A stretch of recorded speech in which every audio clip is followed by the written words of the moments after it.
Pero muy buenas noches a todas las reinas y reyes del reino de este su ministerio internacional, Somos Reino. Y hoy vamos a hablar e iniciar una serie muy profunda en el espíritu que lo hemos titulado cómo dar los saltos de fe a la dimensión espiritual del reino. Permíteme de entrada explicar algo. Todo lo que está debajo del sol hacia la tierra se llama una dimensión. Una dimensión está en un plano netamente humano, físico, material. Pero el opuesto a la palabra dimensión es la palabra adimensión. Y cuando nosotros tratamos los asuntos espirituales, como el Espíritu Santo, como Dios, como Cristo, como la palabra, entonces todo eso está dentro de la adimensión. Entonces tenemos dimensión en el plano físico y adimensión en el plano espiritual. Por eso es que vamos a iniciar la serie como dar los saltos de fe a la adimensión.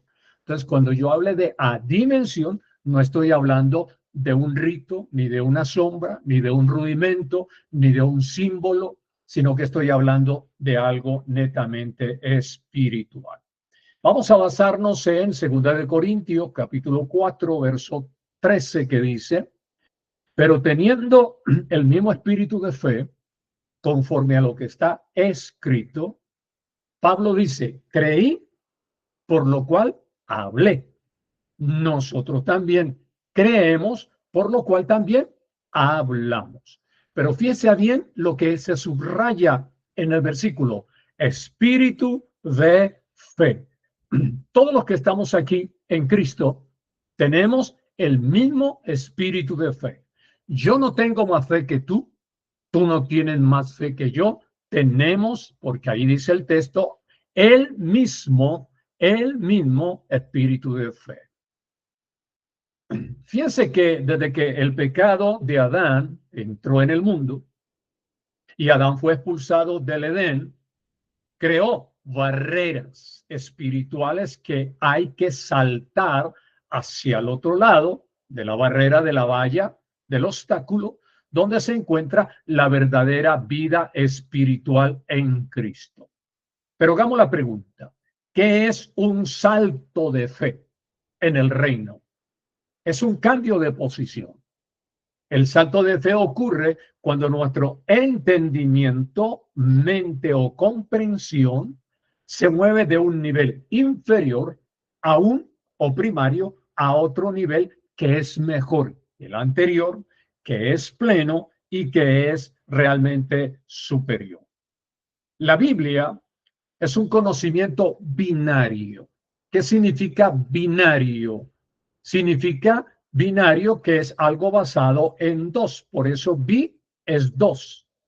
Entonces, toda la Biblia, realmente desde el Génesis hasta Apocalipsis, nos presenta situaciones binarias. Es decir, hay muchos estados que son binarios. Un binario está compuesto por dos números, por dos opciones, por dos estados, por dos posiciones. Un binario se compone de dos elementos, como en la electricidad, que hay un binario, un botón de encendido y un botón de apagado. El primer botón es encendido y el segundo botón es apagado, y eso significa que la electricidad mueve el binario de encendido y apagado. Cuando usted va a la estufa eléctrica de su casa o de gas, tiene realmente un botón para mover a la derecha encendido, a la izquierda apagado. Quiere decir que esa perilla es un botón binario porque maneja dos elementos. Cuando Eva y Adán comieron del árbol del bien y del mal, crearon el binario. ¿Por qué? Porque el bien y el mal es un binario porque solo hay dos opciones, el bien y el mal. O sea que el árbol del bien y del mal es un árbol binario porque tiene dos elementos, el bien o el mal.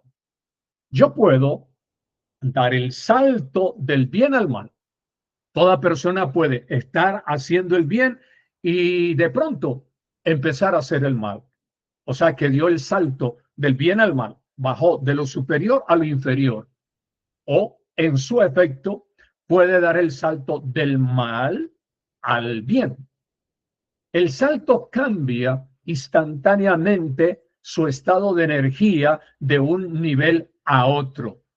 Por ejemplo, hay un versículo en la Biblia que dice, has cambiado mi lamento en baile. Ese es un salto. Ese es un salto cuántico. Ese es un salto de fe. ¿Por qué? Porque dice, has cambiado mi lamento. Es el primer estado, el estado inferior de lamento, de amargura, de nostalgia, de recuerdos, de tristeza, y el Señor lo ha cambiado porque Él ha dado el salto a nuestra vida y nos ha colocado en un estado de baile, de danza, de gozo, de júbilo, de holgorio. Bien, ahora, un salto es un movimiento, como cuando uno salta una barrera o en el atletismo hay un salto de barrera, esas piernas del atleta hacen un movimiento, es un pasar la valla, es pasar por alto, ir al otro lado. Como decía, desde Génesis hasta Apocalipsis, todo es un binario, elemento de dos. Vemos cómo lo segundo en la Biblia es mejor que lo primero. Lo primero es ver lo físico. Por eso Dios creó primero el cielo y la tierra. Primero creó lo físico. La pregunta es, ¿para qué Dios creó primero lo físico? Recuerde que el hombre, Adán, fue creado al sexto día. Entonces, en el quinto, cuarto, 3, 2, 1, Dios creó todo en un orden del universo. Y luego en el sexto, levantó al hombre para que viera lo físico del universo. ¿Por qué? Porque lo físico es necesario comprenderlo para poder dar el salto de fe. Lo físico es sombra de una realidad espiritual oculta y hay que descubrirlo. Le voy a dar un ejemplo. Cuando Yeshua o Jesús en Mateo 13 habló tomando de lo físico un ejemplo, diciendo el sembrador salió a sembrar, está hablando, está tomando, el Señor está tomando un ejemplo de una semilla física, lo físico, lo material, natural, para explicar que la palabra es como la semilla. Si el sembrador abre el hueco en la tierra, en el jardín, y mete la semilla, va a dar fruto de café, fruto de naranja, fruto de aguacate, fruto de mango. Entonces, Yeshua utilizó lo físico para que nosotros comprendiéramos realidades espirituales ocultas que están dentro de lo físico, y por eso el buen mentor, el buen maestro, el que enseña la palabra, tiene que tener revelación para poder explicar en qué parte física del universo encontramos una realidad espiritual. Los ojos de tu fe tienen que ver el contraste entre un anterior estado y un estado posterior. ¿Para qué? Para que tú des el salto de fe. Y déjeme decirle una gran verdad. El 90% del cristianismo católico, protestante y pentecostal en la tierra no ha aprendido a dar saltos de fe, porque siempre están en el rito, siempre están en el agua, en el aceite, en el incienso, en la imposición de manos, están en la ceremonia y se quedaron en lo físico.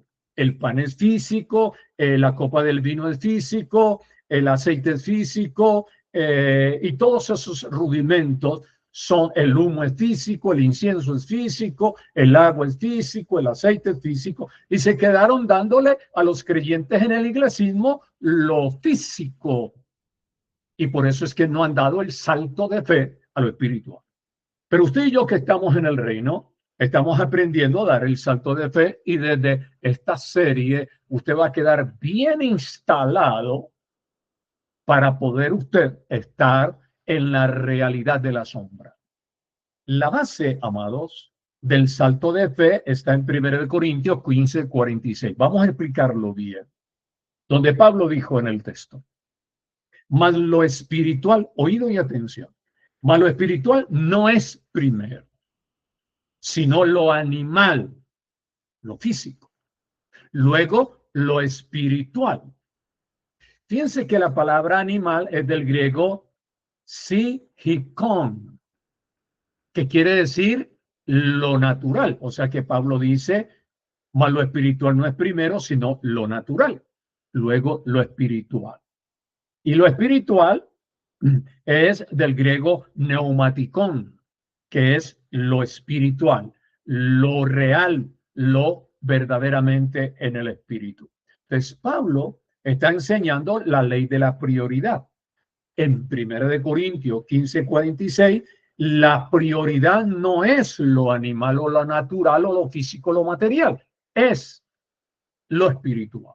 Entonces, nosotros tenemos que estar en la prioridad. Tenemos que estar en la realidad de lo que es espiritual. ¿Y cuál es? Es la prioridad, la espiritual. Entonces, es dar el salto de fe de lo animal, de lo natural, de lo físico, de lo material, de lo representativo, de lo simbólico, a lo espiritual, de la sombra a la realidad.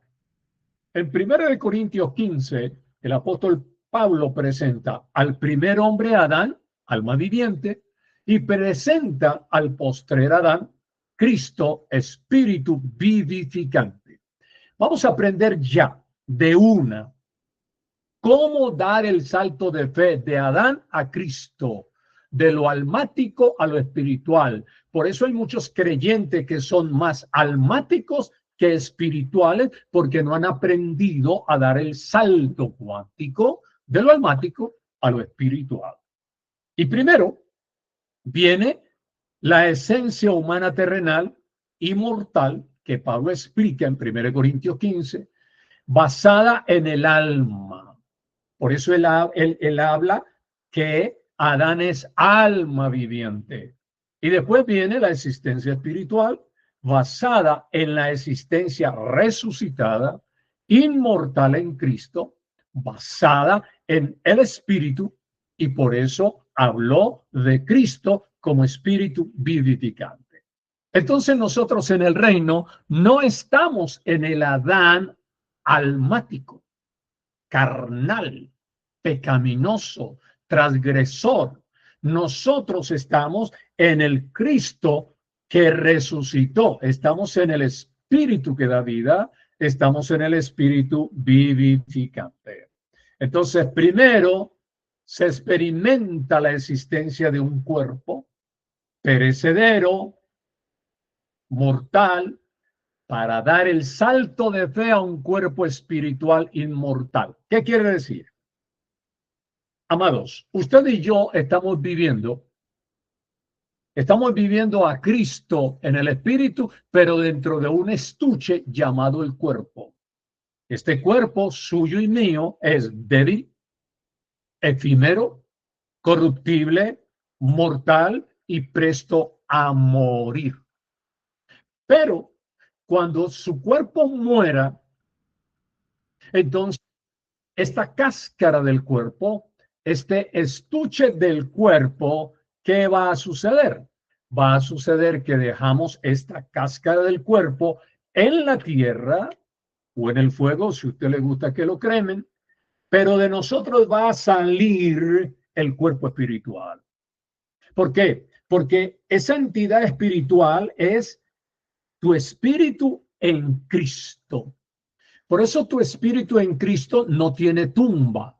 Tu espíritu no va a ir a una tumba. Tu espíritu no va a ir a un cementerio. Tu espíritu no va a ir a la llama de un fuego. Tu espíritu no va a ir al hielo que congela el espíritu. Tu espíritu no va a ir al limbo católico. Eso es una mentira. Tu espíritu no va a ir al purgatorio. Eso es otra mentira. Tu espíritu no va a ir al infierno. Tu espíritu, al morir en Cristo, conecta directamente con lo incorruptible, con lo inmortal, con el cielo, con Dios y con lo que en el hebreo se llama el Ein Sof, que significa el universo que no tiene límite. Entonces tú ya en Cristo eres eterno. Tremenda revelación, tremenda iluminación. Este cuerpo carga dentro la eternidad, pero en el espíritu. ¿Por qué? Porque Cristo está en el Espíritu. ¿Por qué? Porque el Espíritu Santo está en tu espíritu. Bien, ahora, Pablo enseñó en 1 Corintios 15 la transformación. Y la palabra transformación es lo que hace tránsito de lo débil a lo fuerte. Y allí en 1 Corintios 15, 51 al 53, Pablo habló del cambio de cuerpos. Transformación significa cambio de cuerpos. De cuerpo corruptible, cambio a cuerpo incorruptible. De cuerpo mortal, cambio a cuerpo inmortal. Lo corruptible, inmortal, pertenece a lo animal, a lo natural o a lo físico de nuestra vida humana. Por eso la verdadera vida no es esta humana, no es esta la verdadera vida. La verdadera vida es la vida del Espíritu, es la vida divina. Tú viniste del cielo, oído, tú viniste del cielo predestinado. Pablo dice en Efesios 1, versículo 4, escogidos en Cristo antes de la fundación del mundo. O sea que tú eres más viejo que el mundo, porque Dios primero te escogió, luego creó el mundo. Porque primero te creó a ti a su imagen y a su semejanza. Esto es glorioso. Por eso es que tú, al ser escogido y predestinado en Cristo, tú tenías que conocerlo de alguna manera a la edad que lo conoces. Yo lo conocí a los 17 años y desde los 17, ¿sí? A los que tengo, siempre he estado en Cristo. Mi espíritu siempre está en Cristo. Entonces, ese cuentecito de los cristianos carnales en el iglesismo, me voy para el mundo. ¿Me voy para el mundo? ¿Un escogido para el mundo? ¿De dónde sacas esa mentira? Hermano, se perdió. ¿Se perdió quién? Dios nunca pierde nada de lo que Él sella y de lo que Él escoge. Entonces, nosotros tenemos ya la realidad del cambio. Se siembra cuerpo animal o natural y resucita ahora cuerpo espiritual. Hay cuerpo animal, dice el apóstol Pablo, que es natural físico, y hay cuerpo espiritual, lo dice el verso 44. Pablo, fíjense que Pablo murió en el año 68, decapitado por el hacha de Nerón, el emperador. Y faltando 2 años para la destrucción del templo y de Jerusalén del año 70, Pablo fue transformado. Él vivió el cambio de su cuerpo porque Cristo no dejó a Pablo, aunque le separaron la cabeza del cuerpo por hacha que decapitó, eso ya no interesaba. Eso ya no interesaba. ¿Por qué? Porque Pablo ya tenía en el espíritu la eternidad y entonces su espíritu lo tomó Dios y fue conectado con los demás hermanos y apóstoles a la gloria eterna, donde está siendo uno con el Dios eterno. Pablo entonces dio, mis amados, el salto de fe, lo animal a lo espiritual, de lo dimensional humano a lo adimensional espíritu eterno. Por eso es que yo te digo que en tu espíritu tú no eres dimensión, en tu espíritu tú eres adimensión. Y algo adimensional no muere, no se marchita, algo adimensional no se destruye, algo adimensional no se puede pesar, no se puede calcular, no se puede medir. Por ejemplo, la paz es adimensional. El amor es adimensional. Dios es adimensional. El Espíritu Santo es adimensional. Tú en el Espíritu eres adimensional. Nadie puede tocar tu espíritu. Nadie puede destruir tu espíritu porque tu espíritu en Cristo es adimensional. Bien. La vida natural de uno se basa en dos cosas. La vida natural, humana, física. En la psicología del alma, porque en nuestra mente tenemos psiquis y de ahí viene psicología. Tú eres psicólogo porque tienes mente. Y dos, en la biología del cuerpo o en la fisiología del cuerpo. Esa es la vida natural. Psicología del alma, biología del cuerpo. De Adán heredamos la psicología del alma y la biología del cuerpo. Por eso heredamos el alma viviente. Pablo enseñó en 1 Corintios 15:22, en Adán todos mueren. Es decir, mueren todos los almáticos. En Adán muere la psicología, en Adán muere la biología. Y todos los almáticos en Adán, dice la palabra en Romanos 5:19, que fueron constituidos pecadores.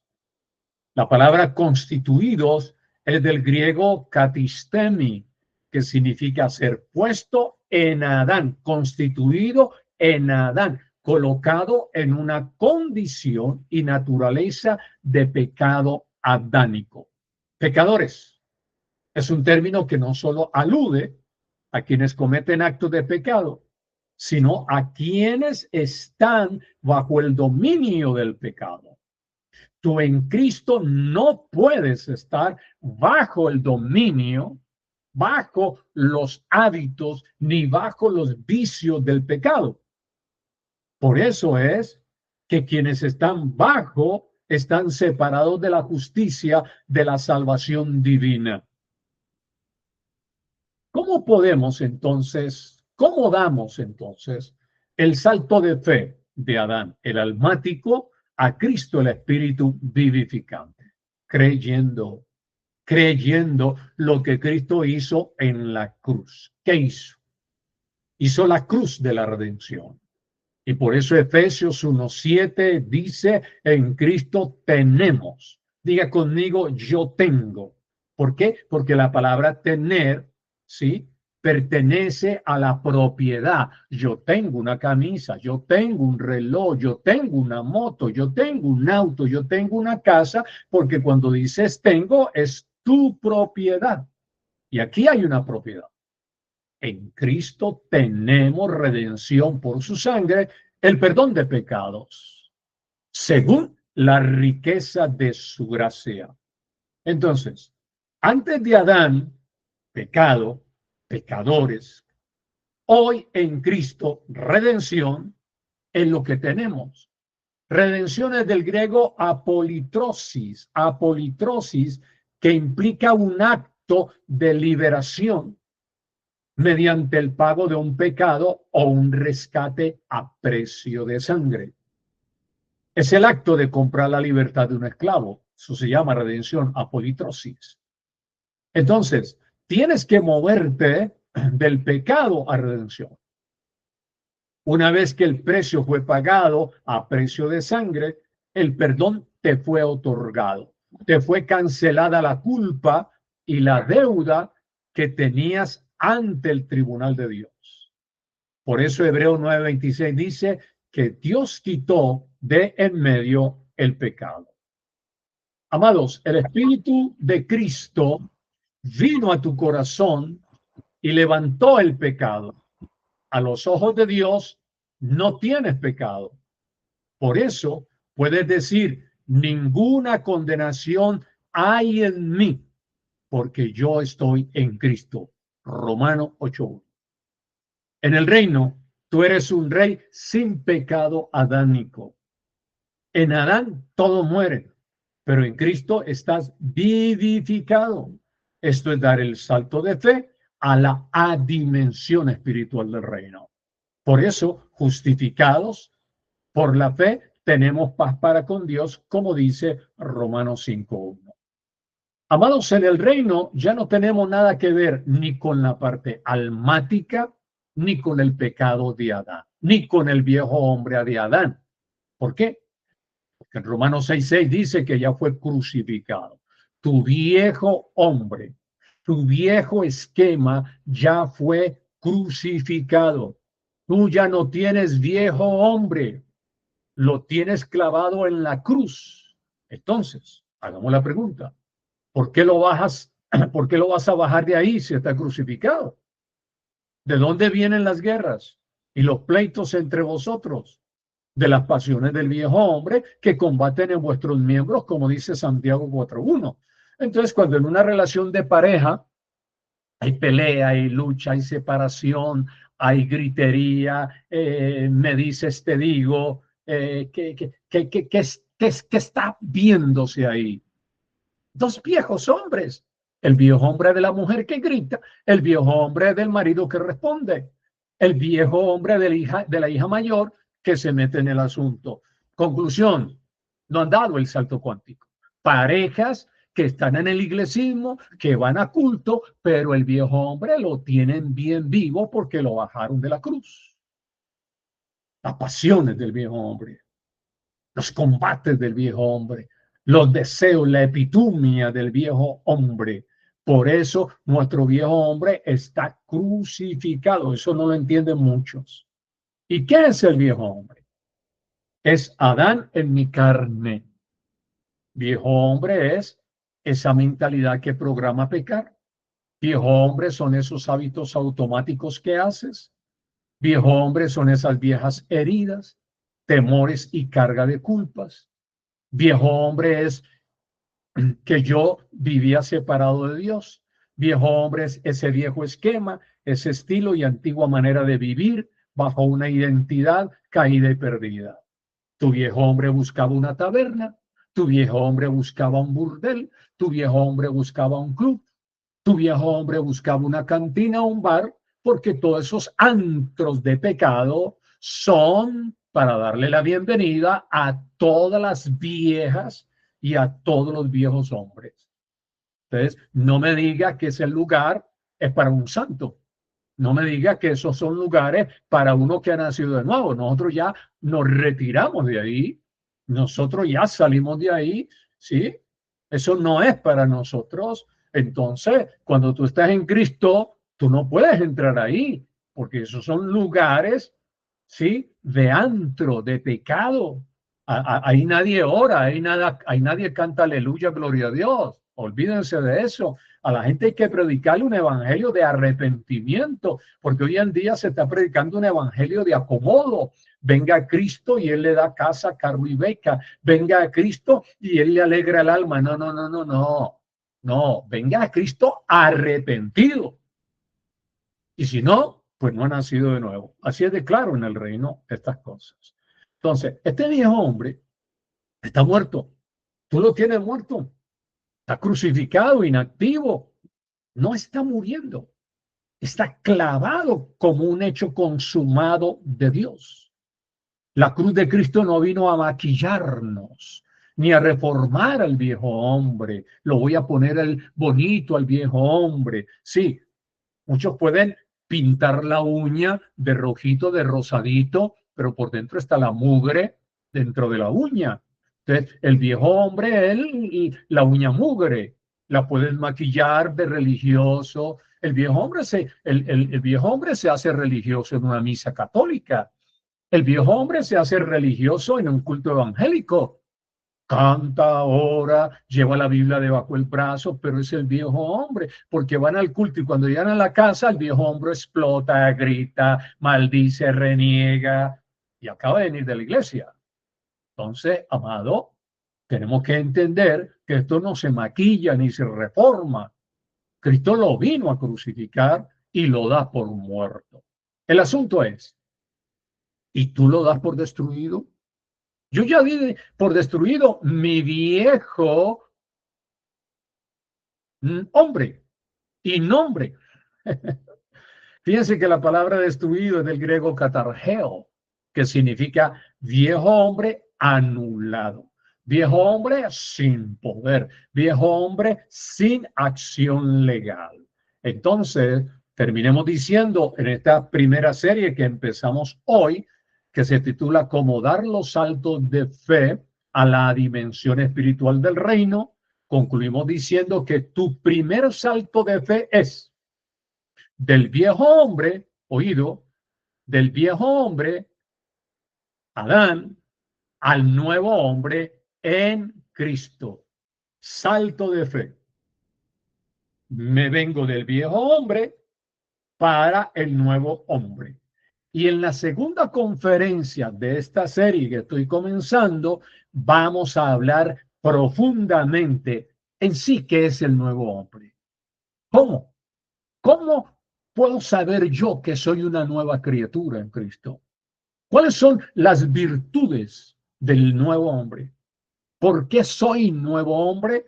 Y por eso es, como dije, tu primer salto de fe del viejo hombre al nuevo hombre. No te pierdas la segunda conferencia de esta serie.